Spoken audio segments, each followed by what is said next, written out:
bandiraɓe caggal yettude Allah e julde nelaɗo Muhammadu Rasulullah sallallahu alaihi wasallam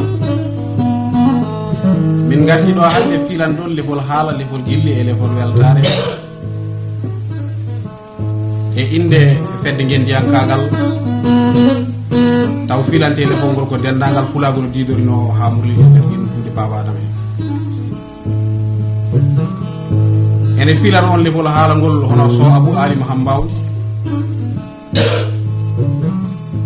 de Hammadi Hadiya e musidɗo mo keɗo ɗon dande muɗum o hono ba Abdoulaye Harouna Dia to mujji ene jogani en dande gaccide keɗoto ɗon nde hono Diallo Barahima Tungudi Diallo ene gajono on e lefol haala he to banggue présentation hono ba Amara Siré nodirteɗo Amara Sy Dia toye sangi jiri lefol haala ngol filama ñande talata nogas e jeeɗiɗi lewru décembre hitande ujunnaje ɗiɗi e joyyi ɗo e Nouakchott légal 5e bandiraɓe min piral o lefol haala taw fandare amen ko waɗani ɗon hen jimi ƴellitande on hen pinal pulagu gila e jangde ha e pinal muɗum ko adini mbiɗa woɗɗo noon sikki ala yajanta en ko mami rokko en dande ba Amar Siré waɗani présentation kerɗo bisimilla gonga ba Abdoulaye Harouna a jarama so pulagu o nani kadi weltode siko haala kane selli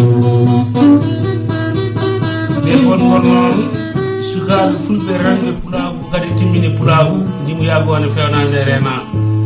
woni wonde katanteno ko yidde hoore muɗum woni yidde hoore muɗum ko yidde leñol muɗum woni yidde leñol muɗum ko tampande leñol muɗum hono no mbatton ni jambara yima tongude guiɗo dendaɗo gurdam aduna ene jaggani woni guitare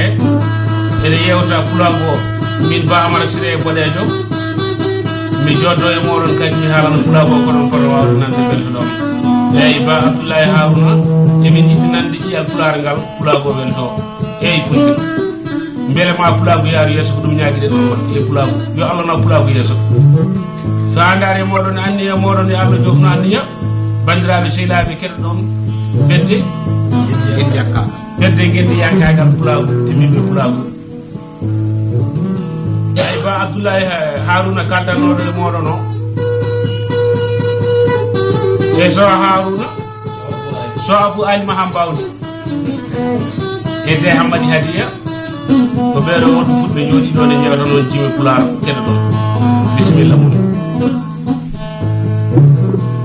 bisimilla